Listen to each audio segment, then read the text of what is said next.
క్యూఎండేలో కాదు మిగతా వాటన్నిటిలో కూడా మేము క్యారీ చేస్తున్నాం. చెక్ ట్రై చేద్దాం ఒకసారి. సార్ చెప్పండి సార్. రవి గారు సార్ సార్ ఇందాక మీరు మాట్లాడుతా ఏంటంటే సక్సెస్ గురించి ఆ వెయిటింగ్ గురించి చెప్పుకొచ్చారు. బట్ సక్సెస్ ఫెయిల్యూర్ పక్కన పెడితే ఏదో ఒక ఇంట్రెస్టింగ్ ఫ్యాక్టర్తో అయితే ఇప్పుడు వస్తున్నారు. అంతవరకు very interesting. Thank you sir, thank you so much. So title దగ్గర నుంచి గ్లిమ్స్ కూడా చాలా ఇంట్రెస్టింగ్గా ఉందండి. Thank you sir. నాకు ఒక డౌట్ ఏంటంటే ఇప్పుడు పెద్ద సీరియస్ క్వశ్చన్స్ ఇచ్చి అంత కంటెంట్ ఏమి ఇవ్వలేదు మీరు. బట్ గేదెకి లేకపోతే జంతువులకి కూడా ఆత్మలో దెయ్యాలు ఉంటాయా? ఉంటాయి సార్. అంటే అంటే ఆత్మ అనేది మనకు దెయ్యం ఉంటుంది అనేదే మిత్ యాక్చువల్లీ. సో దాన్ని మనం రకరకాలుగా ట్రావెల్ చేస్తూ వెళ్తూ ఉంటాం. బట్ గేదె దోమలు దెయ్యాలు అవుతాయి, మనం తినే కోళ్ళు దెయ్యాలు అవుతాయి. యాక్చువల్గా నేను డాకిని షాకినీలతో కొన్ని అనుకున్నా, వాళ్ళు తినే చికెన్ కూడా దెయ్యం కోడని, వాళ్ళు తినే మటన్ కూడా దెయ్యం మేక అని. కాదండి, గేదెల దాకా ఆపేయండి. ఎందుకంటే ఇప్పుడు మీరు కోళ్ళు మేకలో కూడా దెయ్యాలు అవుతాయంటే అదో టెన్షన్ ఇప్పుడు. లేదండి, ఇది టోటల్గా దెయ్యం అని కాకపోయినా ఈ సినిమాలో మీకు చూపించినట్టు ఆ చిన్న పిల్లాడు 9 నెలల పిల్లాడే దెయ్యం అండి ఈ సినిమాలో. సో ఆ పిల్లాడు ఆడుకునే గేమ్లో పార్టీ అని ఒక్కొక్క ఐటమ్ని వాడుకుంటా తన రివెంజ్ ఎలా తీర్చుకున్నాడు అనేది కదండి. అంటే నాకు వెరీ ఇంట్రెస్టింగ్ ఏంటంటే ఆ గేదె అన్నారు కదా, గేదె ఆత్మని ఏమన్నా చూపిస్తారా? ఉందండి, ఉంది గేదె ఆత్మ, దానికి కాన్సెప్ట్ కూడా ఉంది. అది సొసైటీ రిలేటెడ్ ఉంటుంది. ఎనీవేస్, మనుషులు దెయ్యాలు ఆత్మలు ఉన్నాయా లేదా అనేది ఒక డిబేట్. ఇప్పుడు కొత్త డిబేట్కి ఒక ఎక్స్ట్రా ఫీడ్ యాడ్ చేశారు. Maybe sir. All the best అండి. Thank you so much sir. Hopefully this film will be with me ఐదో గారు. Sir I hope on it sir. Thank you sir. Thank you అండి. All the best. Thank you sir. Ravi గారు, sir చెప్పండి. Congratulations. మీకు 5వ గారు తింటే కడుపు నిండింది, కానీ మాకు మిమ్మల్ని ఇక్కడ చూస్తుంటే కడుపు నిండుతుంది. థ్యాంక్ యూ సో మచ్ అండి. ఎందుకంటే ఐ నో యువర్ స్ట్రగుల్, ఎంత కష్టపడ్డారో. మిగతా 2-3 గారెలు కూడా వేస్ట్ పోలేదండి. నెపోలియన్ పేరుతోనూ ఆ షాడో ఒకటి, ఇంకొకటి ఒక చిన్న 5 పైసలు ఇటుపోతుందనే దాని మీద ప్రతినిధిగానే చాలా, అంటే there is so much of different content. Time పడుతుంది సార్, టైం పట్టింది. దానికి భోగేంద్ర గుప్తా అనే ఆయన నెయ్యి పోసాడు అంతే తేడా, అంతే తప్ప అది మీ జర్నీ చాలా మంచి జర్నీ అండి. మీరు సినిమా చూసిన ప్రతి ఒక్కళ్ళు కూడా మిమ్మల్ని చెప్తారు సూపర్గా చేశారు. ఇది కూడా నాకు చాలా నచ్చింది, నెపోలియన్ రిటర్న్స్ అనేది. All the very best. Thank you so much అండి. క్వశ్చన్స్ ఫ్లోలో అడుగుతానండి. షూర్. సినిమా చూస్తేనేమో తెలుగు, టైటిల్ ఏమో ఇంగ్లీష్లో, ఏంటి అంటే అది ఇంతకుముందు నెపోలియన్ అనే క్యారెక్టర్తో సీక్వెల్ కాదు కానీ ఫ్రాంచైజ్ లాగా తీసుకెళ్తున్నా, ఒక ఐడియాని తీసుకెళ్దామని. కాకపోతే నెపోలియన్ ఈజ్ ఇంగ్లీష్ టైటిల్. అంటే క్రిస్టియన్ వాళ్ళ దట్ మనకి ఫ్రెంచ్ లీడర్ అది ఉంది కదా. సో రిటర్న్స్ అనేది తెలుగులో రాసేటప్పుడు వీటిలో అంత ఇదిగా వెళ్ళట్లేదు. అండ్ ఇప్పుడున్న సిచ్యువేషన్లో అందరూ నెపోలియన్ అనేది అందరికి తెలుసు, రిటర్న్స్ అనేది కూడా ఇంగ్లీష్లో ఉంటే బెటర్ అని. బట్ మేబీ ఇది ఫస్ట్ ఇది కాబట్టి నెక్స్ట్ రిలీజ్ వాల్ పోస్టర్స్ ఆ టైంకి వచ్చినప్పుడు నేను I go with the Telugu posters కూడా వెళ్తానండి. అంటే హర్రర్ చాలా వచ్చినాయి, బట్ అవుతున్నారు ఇందులో. అండి, ఇంతవరకు 9 నెలల పిల్లాడు దెయ్యమే రివెంజ్ తీసుకోవడం అనేది నాకు తెలిసి ఇక్కడైతే లేదు. ఈవెన్ నేను వరల్డ్లో కూడా ఇక్కడ చెక్ చేశాను, ఎక్కడ దొరకలేదు. So 9 months bye. సో మీరు ఇప్పుడు చూస్తే పళ్ళు కూడా ఉండవు. ఎందుకంటే 9 నెలల పిల్లాడికి పళ్ళు కూడా ఉండవు. సో అలాంటి ఇంత చిన్న దీన్ని అలాంటి పిల్లాడి తాలూకా రివెంజ్ స్టోరీ ఇది. సో దెయ్యం అయితే 60 ఏళ్ళలోనైనా 1 year అయినా సరే దెయ్యాలకు ఉండే శక్తులు దానికే ఉంటాయి అనేది మనం ఎలాగో రాసుకుంటాం. మాట్లాడతాయి. ఐ థింక్ ట్రై చేయొచ్చాము. ఐ థింక్ 9 నెలలు అన్నారు కదా, 9 నెలలకు మాటలు రావు. అంటే దెయ్యం ఏదైనా చేయొచ్చు, పరిగెడుతుంది, చంపుతుంది, డైపర్ వేసుకుని వచ్చి చంపేస్తాను. ఓకే, ఆల్ ద బెస్ట్ అండి. థ్యాంక్ యూ అండి. హాయ్ రవి గారు. హాయ్ అండి. మీరేమో కేసు పెట్టిందేమో గేదె మీద పెట్టారు, ఇప్పుడేమో బాబు అంటున్నారు. అసలు ఎవరు గేదె ఏంటి మధ్యలో? బాబు తాలూకా స్టోరీ రివెంజ్ స్టోరీ అండి. బాబు అంటే ఒక దెయ్యం పని చేయాలంటే దెయ్యాలకి ఇప్పుడు షాకినికి డాకిని ఎలా తోడు ఉంటుందో, ఒక దెయ్యానికి ఇంకో దెయ్యాలు తోడు ఉన్నాయన్నట్టుగా, అంటే కొన్ని థింగ్స్ని ఎలివేట్ చేయాలంటే నిజంగా వేరే ఎవరు ఉన్నారు అతను అలా కాకుండా ఒక గేదె దెయ్యం అవ్వచ్చు. అంటే ఫ్రాంక్లీ చెప్పాలంటే ఇందులో లేదు కానీ గాడిది కూడా దెయ్యం అవుతుందండి. అది అడుగుతుంది, ఏంటండి లంచం తీసుకునేవాడు గాడిద అని చెప్పి టీవీలో వేస్తుంటారో, మా లైఫ్లో మేము ఎప్పుడు తీసుకున్నామని అడుగుతుంది, మమ్మల్ని ఎందుకు ఇలాగ బ్యాడ్ నేమ్ చేశారు అని. సో అట్లా రకరకాల థింగ్స్ ఉన్నాయి సినిమాలో. సో ఇట్స్ ఓన్లీ ఫర్ ఫన్గా తీసుకున్నానండి. అండ్ ఇంకోటి ఏంటంటే ఈ film totally out and out entertainment మీద, కామెడీ మీద ఉంటుంది, నో సీరియస్నెస్. టైటిల్ పెట్టడం కోసమేమో రాంప్రసాద్ గారు మీరు కలిసి ఒక భూత వైద్యుడి దగ్గరికి వెళ్ళినట్టు. అవునండి. నెక్స్ట్ సాంగ్ లాంచ్ వీటికి ఎక్కడికి వెళ్తారు? అంటే నెక్స్ట్ ఆ టైంకి ఇంకా కొత్తది ఏదైనా ట్రై చేద్దామని, అంటే ఎంత కొత్తగా ఆలోచించి ట్రై చేస్తే అంత రీచ్ అవుతుంది అనేది ఒక దీని మీద ప్లాన్ చేసామండి. అది ఓకే అండి, all the best. Thank you so much అండి. నా కంగ్రాట్స్ అన్న. థ్యాంక్ యూ అండి. గారి పురాణం బాగుంది. సో అంటే ఈ మధ్యన వచ్చే కొన్ని సినిమాలు ఏంటంటే టైటిల్ వల్ల ఫ్లాప్ అయినాయి, టైటిల్ వల్ల జనాల్లోకి రీచ్ అవ్వలేదు అనే వాళ్ళు చాలామంది ఉన్నారు. కొంతమంది ఓపెన్గా మాటలు కూడా ఆడారు. అయినా మళ్ళీ మీరు డేర్ చేస్తున్నారు ఏంటి అంటే మంచి కాన్సెప్ట్ తీసుకుంటున్నారు అండ్ ప్రమోషన్ కూడా చాలా బాగుంది. థ్యాంక్ యూ అండి. Thank you. సో అంటే మంచి కాన్సెప్ట్ జనాల వరకు వెళ్తే దానికి ఉంటుంది కదా, సో ఏంటని? డెఫినెట్గా, ఎందుకంటే నెపోలియన్ అనేది చాలా మందికి తెలుసు. ఇంకోటి ఏంటంటే నెపోలియన్ అనేది గుర్తుపడతారు, కాకపోతే నీడపోయింది కదా అని అంటే నెపోలియన్ అంటారు.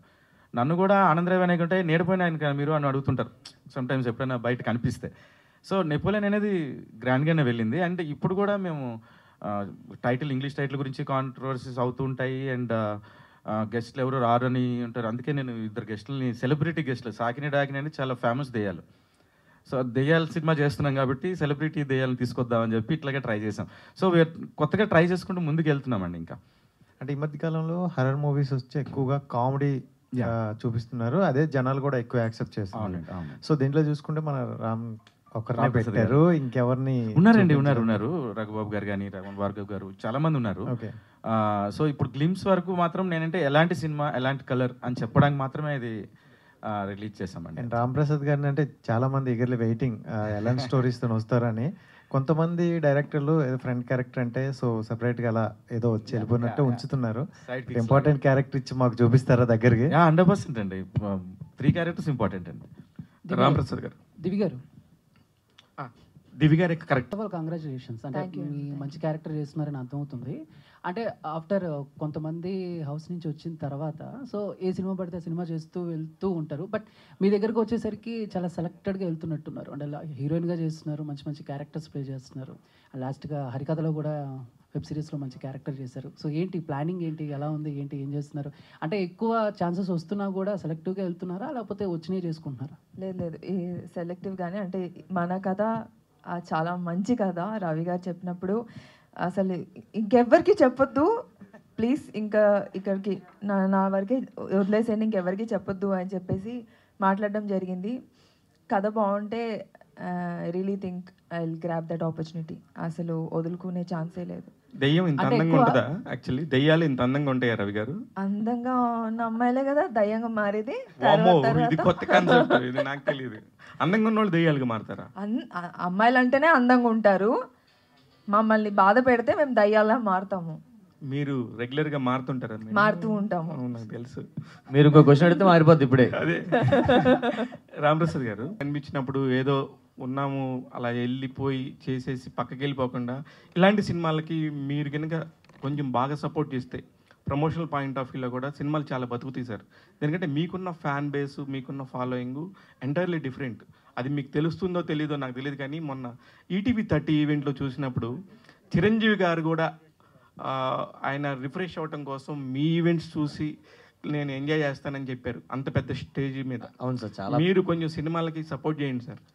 సార్ నేను ఈ సినిమాకి టైమింగ్ కూడా చూడకుండా సార్ ఇలా చేద్దామంటే నేను అంటాను సార్ షూటింగ్ లేట్ అయిపోతుంది, కొంచెం త్వరగా చేద్దాం సార్, ఈ డేట్ క్యాన్సిల్, అయ్యో ఎవరు సార్ క్యాన్సిల్ చేశారు, వాళ్ళతో మాడదామా అని నేనే ఫోన్ చేసి సార్ లేట్ అయిపోతుంది సార్, త్వరగా చేద్దాం సార్, మంచి సినిమా సార్, ఎందుకంటే కథ నాకు తెలుసు సార్, నాకు నిజంగా చెప్తున్నాను, నెపోలియన్ అయిన తర్వాత సారే ఒకసారి కలిసి మన ఇద్దరం చేయాలి సార్, మన ఇద్దరం అంటే ఏదో కనిపించాడు ఏదో జబర్దస్త్ ఫ్యాన్గా చెప్తారులే కలిసి చేద్దాం అని అనుకున్నా అంతే. అది గుర్తు పెట్టుకొని అది మళ్ళీ ఫోన్ చేసి సార్ టైం వచ్చింది సార్ అన్నారు. ఏంటి సార్ అంటే మన సినిమా చేస్తున్నామంటే వెళ్ళాను, ఆఫీస్కి వెళ్ళిన కథ విన్నాను, ప్రొడ్యూసర్ గారు వచ్చారు, అంతా మాడారు, కథ బాగా నచ్చింది, త్రూ అవుట్ ఉండే క్యారెక్టర్ చేసి చాలలేదు నేను కూడా. సో నాకు నచ్చింది కాబట్టి నేను చేస్తున్నాను. ఆ సినిమాకి నేను ఎంత సపోర్ట్ చేయాలో అన్ని సపోర్ట్ చేస్తాను, ఈవెన్ ఫైనాన్షియల్ కూడా సపోర్ట్ చేశాను సార్. చెప్పలేండి సార్, పేమెంట్ తగ్గించుకున్నాను. అందుకనే సార్, అందుకనే చెప్తున్నాను. ఖచ్చితంగా ఒక సినిమా నిజంగా నించోవాలంటే మీలాంటి వాళ్ళు అంటే ఎస్పెషల్లీ ఈ జానర్ ఆఫ్ సినిమాస్ వీటికి సంబంధించిన దానికి. ఇంకొక ప్రశ్న సార్, డైరెక్టర్ రవి గారు, నాకు డైరెక్టర్గానే తెలుసు ఆనంద్ రవి, కానీ ఆయన అంతలో అంత మంచి నటుడు ఉన్న సంగతి నెపోలియన్ వచ్చిన తర్వాత తెలిసింది. ఇప్పుడు మీకు డైరెక్టర్గా ఆయన ఇష్టమా, నటుడిగా ఇష్టమా సార్? పాపం అతని స్ట్రగుల్ నేను చూస్తున్నాను సార్. అక్కడికి వెళ్ళి యాక్షన్ చెప్పి ముందుకు ఇతను చేయాలి. ఈ లోపల యాక్ట్ చేస్తున్నాడు, చేసి ఆడ మోడీలో ఇతనే కట్ చెప్పేస్తున్నాడు. నాకు అర్థం అవ్వట్లేదు. సీన్ చేసి కరెక్ట్గా చెప్పుకుంటున్నారు, కట్ అయిపోయింది, అయిందా ఒకసారి చూడండి వస్తాను. సూపర్. సో ఈ స్ట్రగుల్లో నాకు అతను యాక్టర్ నచ్చారు, డైరెక్టర్ నచ్చారు, రెండు నచ్చారు నాకు. కానీ ఎటో ఒక వైపు పర్సంటేజ్ 0.1% ఉంటుంది కదా సార్, కొంచెం హానెస్ట్గా చెప్పొచ్చు. ఇది హానెస్ట్గా అంటే కథ విన్నాను, అతను నరేట్ చేశారు కాబట్టి యాజ్ అ డైరెక్టర్గా నేను మార్క్స్ ఇస్తాను సార్. ఎందుకంటే అతను చెప్పినప్పుడు నాకు కథ కనిపించింది, పాపం స్ట్రగుల్ కనిపించింది.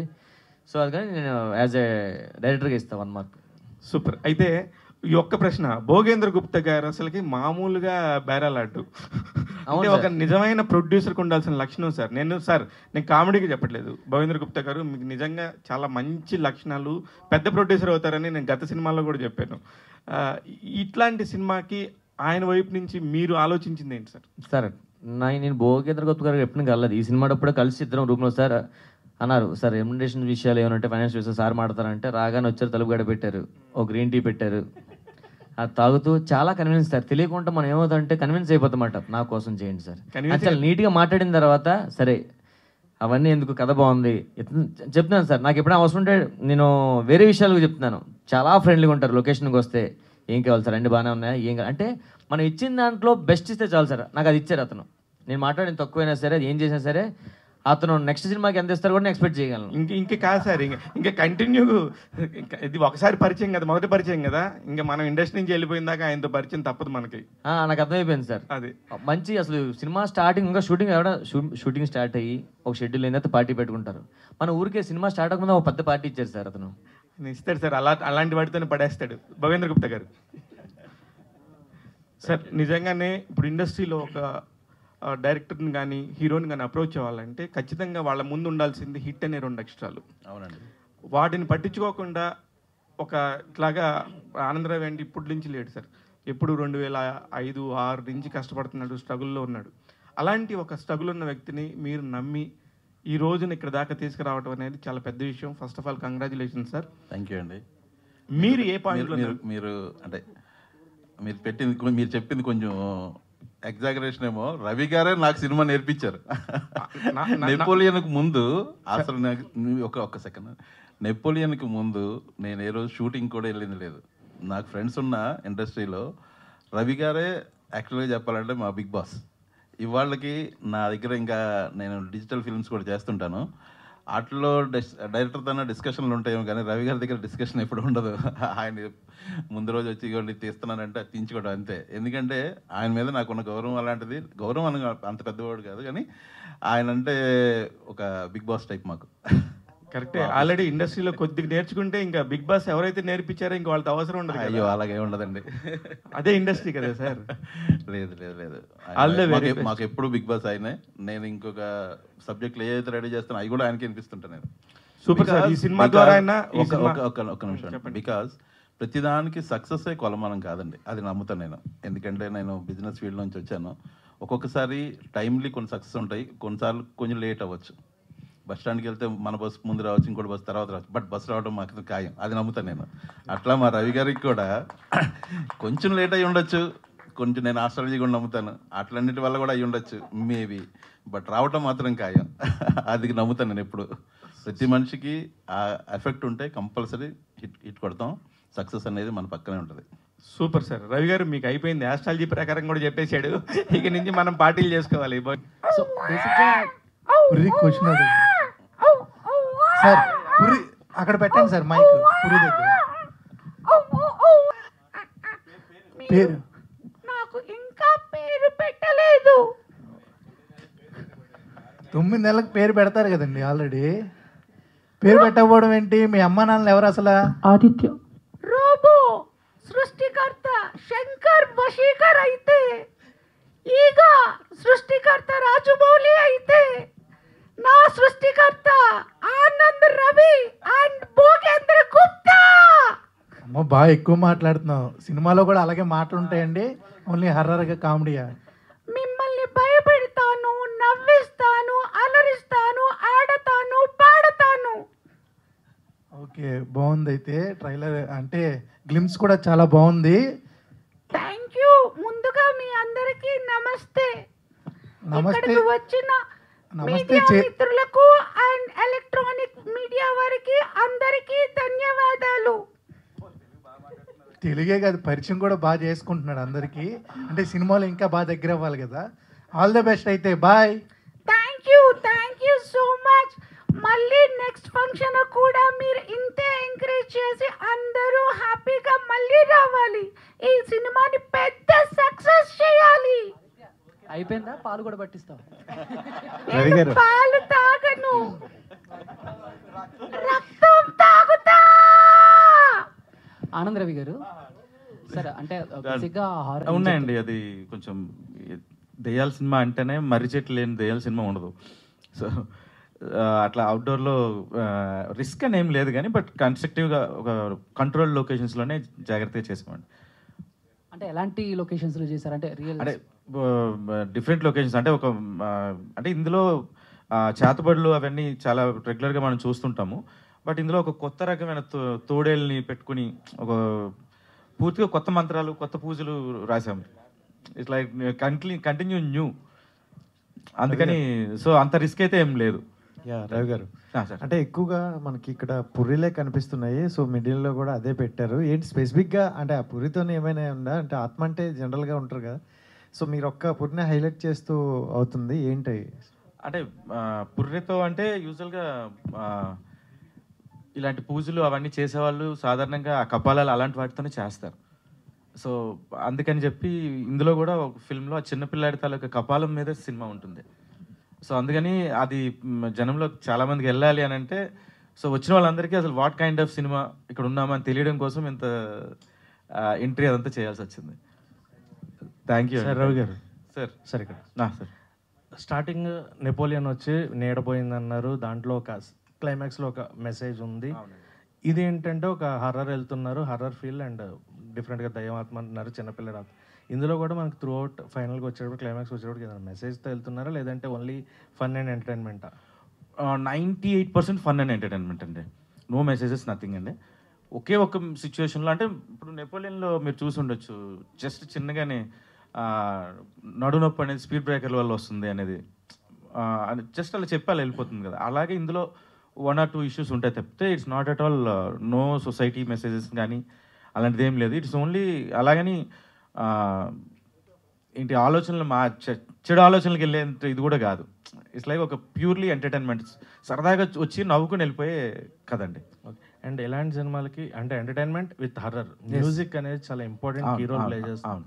సో బ్యాక్గ్రౌండ్ మ్యూజిక్ అంటే మనకి ఇక్కడ గ్లిమ్స్లో వచ్చినట్టు సింపుల్గా చెప్పేస్తాం మనం అక్కడ, బట్ ఓవరాల్ మూవీ చూసుకుంటే మ్యూజిక్ చాలా ఇంపాక్ట్ ఉంటుంది. సో ఎలా ఉంటుంది మ్యూజిక్ గురించి? షూర్ అండి. మీరు ఇది జస్ట్ ఎగ్జాంపుల్, ఇది సిద్ధార్థ్ అని తను మ్యూజిక్, మీరు నెపోలియన్కి కొరమీనికి కూడా బ్యాక్గ్రౌండ్ స్కోర్ తనే చేశాడు. సో హీఈస్ డూయింగ్ ఇట్ అండి. తను అంటే ఇది జస్ట్ శాంపిల్ తన వర్క్లో. So you can expect big on screen అండి. రవి గారు, so sir arc of the story ఏదైనా కానీ కొన్ని ఫిలిమ్స్ని అంటే ఇటువంటి టైప్ ఆఫ్ మీరు జంతువుల ఆత్మ కానీ లేకపోతే 9 నెలల పిల్లల ఆత్మ కానీ వాట్ ఎవర్ అంటే కొన్ని స్టోరీస్ని రిలేట్ చేస్తాయి కదా, లైక్ నయనతార గారి డోరా కావచ్చు, లేకపోతే సాయి పల్లవి గారి కణం కావచ్చు. ఓకే. సో అక్కడ కూడా సేమ్ చిన్నపిల్ల ఆత్మ అండ్ ఇక్కడ కూడా ఒక కుక్క ఆత్మ చెప్పేసి నయనతార గారు కొత్త ఎక్స్పెరిమెంట్ చేశారు. So can we relate anything with that? అంటే మీ arc of the story whatever లేదండి. వాట్ ఎవర్ అంటే నేను నయనతార గారి ఫిల్మ్ చూసాను, డాగ్ కార్తో పాటు సంథింగ్ ఉంటుంది. అది తర్వాత కన్నం చూడలేదు బేబీ అనేది. బట్ బేబీ అనేది ఒకప్పుడు దేవిపుత్రుడు అనే సినిమాలో చిన్న ఆత్మలాగా అది బేబీని పెద్ద బేబీని చూపిస్తారు యాక్చువల్లీ. బట్ నేను రియల్ బాయ్ అంటే ఇదంతా సీసీ క్యారెక్టర్ అండి. ఆ చిన్నపిల్లాడు 9 months బాయే దీని మీద ఉంది. బట్ వాటికి దీనికి ఏ రిలేషన్ ఏమి ఉండదు. అండ్ దిస్ బాయ్ మన హీరోలు ఫైట్ చేసినట్టు ఫైట్స్ కూడా చేస్తాడు ఈ అబ్బాయి. భోగేంద్ర గారు సార్, అదే నేను ఇందాక ఆల్రెడీ అడిగాను మిమ్మల్ని, ఎందుకు సార్ మనుషులు కాకుండా దెయ్యాలు బాగుంటాయా లేదంటే త్రూ అవుట్ క్యారెక్టర్ అన్నారు, సో ఎట్లా ఉంటుంది? స్టోరీ బేస్డ్ మీద వెళ్తుందండి. కొత్తగా దీంట్లో నేను ఇన్వాల్వ్ అయ్యి చేసేది అంతా రైటింగ్ ఆనంద్ గారు రాసేసారు. సో ఆ సిచ్యువేషన్ తగ్గట్టు కామెడీ వస్తుంది. నా పంచెస్ అంటూ ప్రత్యేకంగా ఇందులో ఏం లేవు. ఆ సిచ్యువేషన్ తగ్గట్టు ఆ దెయ్యం వచ్చినప్పుడు మా రియాక్షన్స్, మేము పడే కష్టాల్లోనే మీకు ఫన్ ఎంజాయ్ చేస్తారు. సో పంచెస్ అంటూ కొత్తగా ఏం లేదు. రైటింగ్ రైటింగ్ ఏవో మధ్యలో ఏమైనా ఇంప్రూవైజ్ ఉంటే చిన్న చిన్న చేసేవాడిని. అంటే పంచెస్ ఎప్పుడు జబర్దస్త్ చూస్తారు కదా, మళ్ళీ అలాగే కనిపిస్తే మళ్ళీ జబర్దస్త్లా అనుకుంటారు. కొంచెం కొత్తగా పర్ఫార్మెన్స్ చేసే స్కోప్ దొరికింది నాకు. సో ఆ క్యారెక్టర్ ఇచ్చారు కాబట్టి నేను స్టోరీ ప్రకారం వెళ్ళి దాంట్లో ఇంప్రూవైజేషన్ ఉంటే చేసుకున్నాను అంతే. ఆనంద్ రవి గారు